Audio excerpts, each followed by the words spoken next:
When there's a war going on in hip-hop, there's a lot to look at. It's not just subliminal bars or diss tracks. It's about the business, and it's about the alliances. Today I'm going to talk about a big three. A big three that you have never discussed and you likely have never heard of talked about in conjunction. But I'm going to explain why this big three is so powerful and where I think they're headed in the future. There's a lot to look at, a lot to uncover, and you have to stay tuned and listen closely because if you miss one piece of the puzzle, the entire picture won't make sense.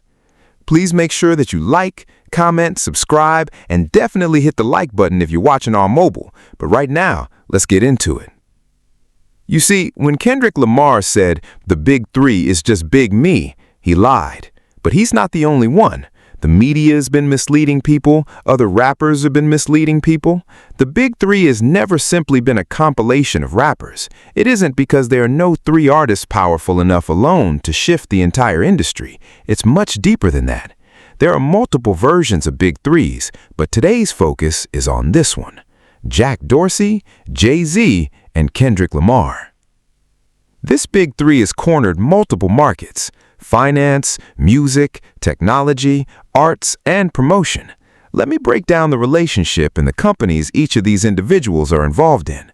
We'll start with Kendrick Lamar and Jay-Z. Kendrick has been a strong supporter of Jay-Z since the beginning of his mainstream career.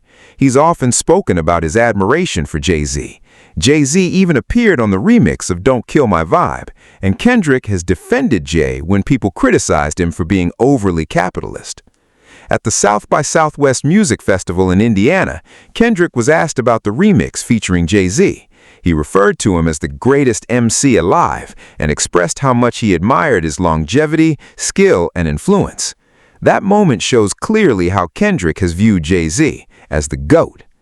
Now compare that with Drake and Jay-Z. When was the last time you saw them together like that? That relationship appears to have faded. And when it comes to J. Cole, he was once signed under Jay-Z, but later moved on after being advised to pursue hits elsewhere. Today, you rarely see J. Cole and Jay-Z together publicly. So it's clear that the strongest and most consistent relationship over the past 12 to 15 years has been between Jay-Z and Kendrick Lamar. Even the cover art for the "Don't Kill My Vibe" remix reflects Kobe and Jordan, big bro, little bro energy. Kendrick modeled aspects of his career and business mindset after Jay-Z, similar to how a younger athlete studies a legend. Looking at events like the 2024 Super Bowl tap from Roc Nation further highlights the trust Jay-Z places in Kendrick. Jay-Z is highly strategic and likely understands concepts like the 48 laws of power.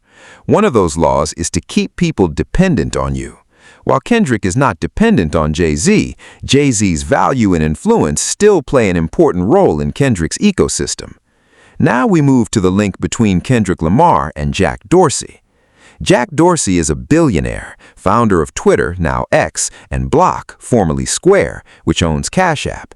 He understands finance, technology, and social media, three areas that the music industry heavily relies on.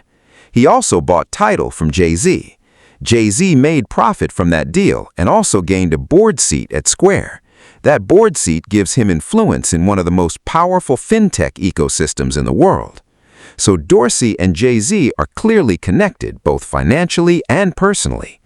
The connection between Kendrick and Dorsey is more complex. First, Dorsey is a fan of Kendrick. In 2015, he called Kendrick the GOAT and has publicly supported his projects, including Mr. Morale and the Big Steppers and Damn, which won a Pulitzer Prize. During the 2024 rap beef era, Dorsey also positioned himself around the conversation.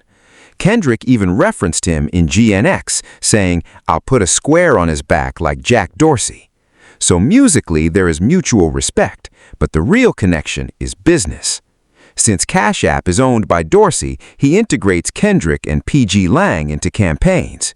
PG Lang, led by Kendrick and Dave Free, handles creative production, management, and music releases. For example, when Kendrick releases an album like GNX and plans a world tour, Cash App can sponsor it, offer ticket perks, and provide early access to fans. Both sides benefit.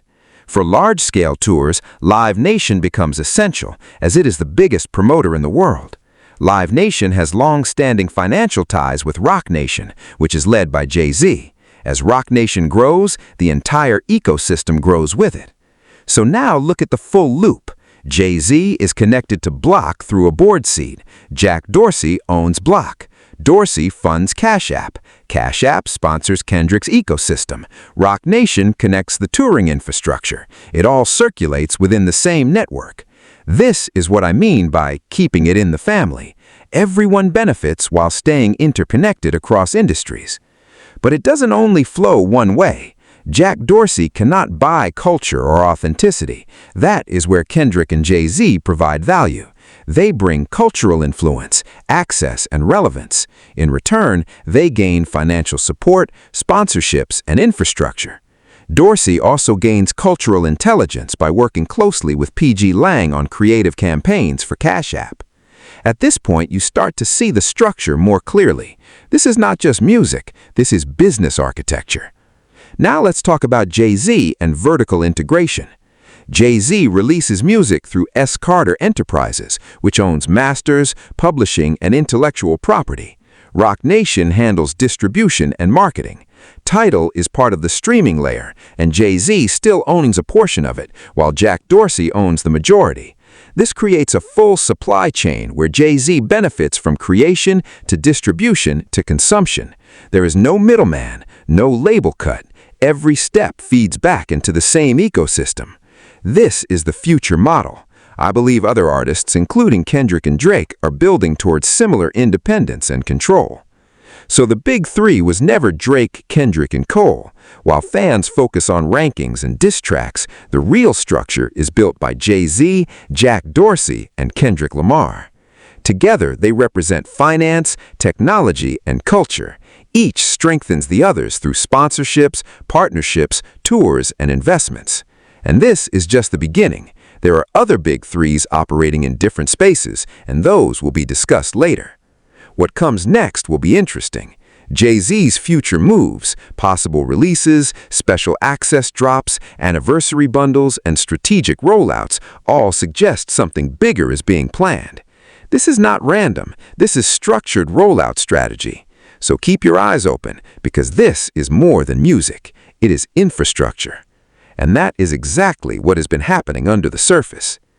I want to thank everyone who stayed until the end of the video. Please make sure you like, comment, subscribe, and hit the like button if you're on mobile. We built a strong community here with dedicated subscribers, and I appreciate each and every one of you. This channel continues to grow, and what matters most is the community and the value we share here. Love wins over negativity, and this is a space where people can learn and grow together. I go by the name Hip Hop Flash, and on this channel, we don't just talk about music, we talk about the business of music.